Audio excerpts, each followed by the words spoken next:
Hi guys, Whitewood 110 here. Well, this afternoon it did go down to 108. Oh my god!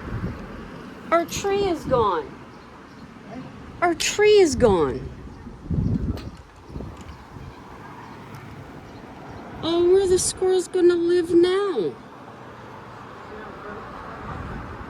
Huh? Yeah, that's what I just said. Oh, for shit's sakes. Well, at least the squirrels were out of there. I hope that the two nests that were there, that the birds had already fledged. Oh, dang. No wonder I can see their pool.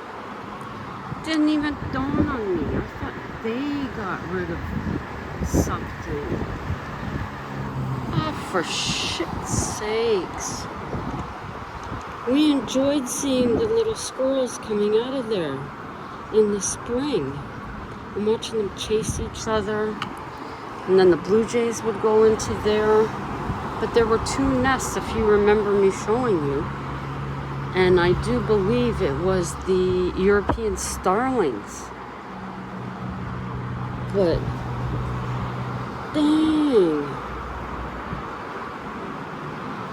I wasn't even looking up when we got home by cab. I was talking with Tammy, or texting with Tammy, so I didn't see it. So now every tree, since we came here, there was a tree in front of this one, and then there were 3 trees across the front. So slowly they've gotten rid of all 3. Oh, that's depressing. I mean, it wasn't totally all growing, but still, it was a home for a squirrel. Now I picture that video of the squirrel coming after they cut down the tree. The squirrel going with the stuff in its mouth to put in its house, and then realizing its house isn't there anymore. Dang. Not happy about that whatsoever. I mean, I understand, but I'm not happy. Well, I hope you little squirrels find another home. Maybe the trees at the side. But we won't get to watch. Not happy. Holy mackerel, we got bird poop everywhere here. Bird poop. To scrape it off. Not a happy camper here. No, I'm not. I'm upset camper. Okay. We gotta figure this out.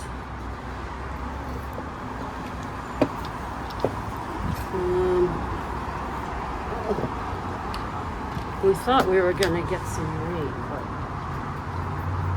clouds have all passed, of course. So no, we're not gonna get any rain.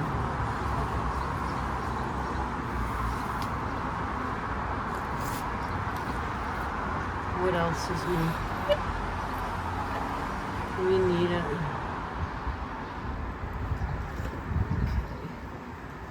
Well, it's not the best thing, but at least it's something to look at. Here, George. Stare into the camera. Okay. This evening's story is called Campfire. Do I remember what it's about? No, I don't. But anyways, here we go. The Jeep was reliable. We made our way through the woodland to our scoped out location. Engine off, we stood outside the Jeep, breathing deep the air. The slightest hint of exhaust lingered. Seconds later, we hauled out the camping gear. Together, we sorted the items I got to assemble the mobile home. so to speak. Air mattresses inflated, sleeping bags aired out, pillows in place. Campfire flames licking the air, emanating heat, extinguishing the nip of cool around us.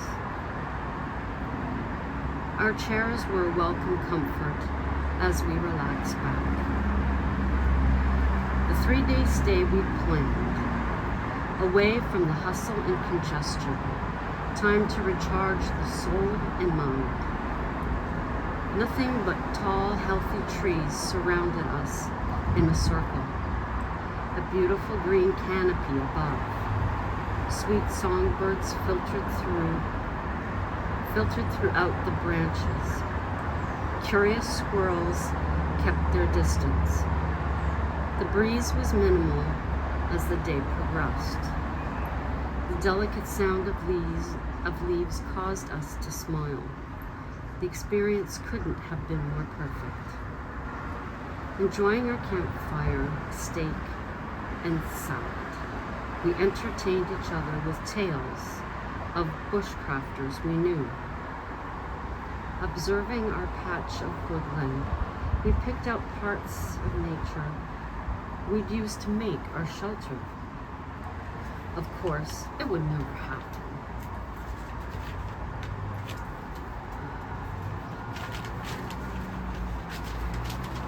But our imaginations flew with ideas. We each gave a hearty laugh, sitting back, sipping on a beer. The flames waning, we extinguished the remaining few with water we had brought. Comfortably assured all was out, we retired to the tent. The new though familiar sounds made for a restful first evening.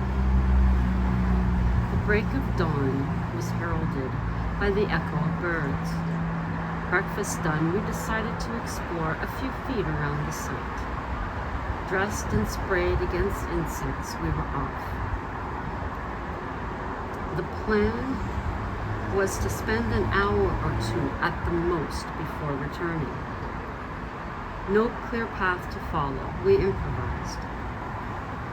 Low young branches flung back into my face as Ted walked ahead. We reached an agreed sustainable distance, making it the perimeter of our jaunt. The tent peak was a dot among the woods. As long as it was in view, we were fine. The crack of a twig froze us in spot. In the distance, movement gave us a direction. A beige-reddish hide moved, finally peeking from a thick trunk. The face of a deer returned our gaze. Such a beautiful experience as more came into view, trotting their trail. When the last had followed, we moved along. Foil-wrapped chicken cooked under the charred wood coals. The aroma made our stomachs growl and mouths water. Sliced potatoes fried in the pan and corn roasted. It was a feast for a woodland king and queen. We laughed at our silliness. Dusk came too quickly. Our second day was all but done. Every movement had been saved. No matter the amount of days, there was always regret that there was not one more. If it had been a month, we'd want another day and another after that. Embers faded out as our eyes had closed in the generous heat. Our hike had done us well. The sounds of nature ceased with the howling of a wolf. We jostled ourselves awake, tipping the chairs over with us in them. We listened another second before the next hike came. To the tent, Ted hurried to unzip the opening, pulling the flap back. The woods were deadly silent under the wedge of the moonlight. A spectral scene was unfolding. Wispy clouds partly shielded sections of the moon. What tales a sight like this had assembled. Sleeping bags wrapped around us, we sat in the dark, cautious of each move inside and each audible creak outside. The howling had stopped, but a sense of dread lingered. A comforting breeze came, then a strong wind. The tent walls swayed, though never gave way. A pungent odor wafted through the screens of the tent. Our horrified minds ran in moments to the origin. This tent would be no match for this hefty beast. Our conundrum was bona fide. Do you attempt to pack away your possessions or flee without a thought? True, I harbored resentment of another day now stolen from us. Ted exclaimed, "Let's go." Throwing our covers off, he hastily unzipped the flimsy door. Absently pushing me to the right, I ran to our Jeep. Ted struggled in a panic to unlock the key. To locate the key into the ignition. When it connected, the engine roared to life and we were gone. Not for a second did we peer back to our campsite. Full concentration was on the road ahead. It wasn't twists or sharp turns that worried us. It was the uneven ground. An incorrect movement of an inch may have caused us to roll. Then, what was our fate? We would find ourselves in agony, crawling away, covered in gashes, seeping blood? Or would the fabled creature appear and we'd meet our doom? Fate smiled upon us. Out of the woodland we drove to a nearby motel. Looking worse for wear, out of breath, the owner took pity, signing us in late. There were no questions asked. The glance said it all. It was a vibe emanating from Was it a vibe emanating from us? He hastily offered the first key his fingers touched.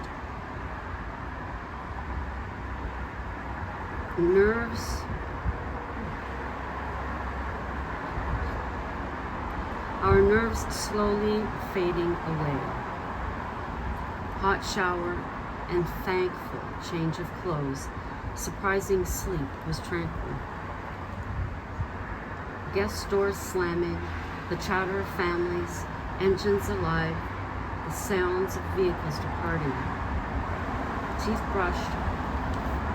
We weighed the level of importance to return to collect our belongings. Retracing our ride from the previous evening, we were there. To our astonishment, all was as it had been when we retired. Wasting no time, we packed the gear to leave. A faint hint of that horrible scent remained. All items in the Jeep we hugged before jumping inside. One last look in memory of our last night. Ted placed the stick to D. Away we went. We were never able to confirm or deny what caused the panic that rose within us, but we could admit to never desire to repeat that dreadful evening. And that's the end of that story. I hope you enjoyed it. I have a couple other ones as well. I am working on another, or I did start working on another one last night. So we'll see where that goes. So until the next time, from a still muggy, yucky Ottawa, ciao for now.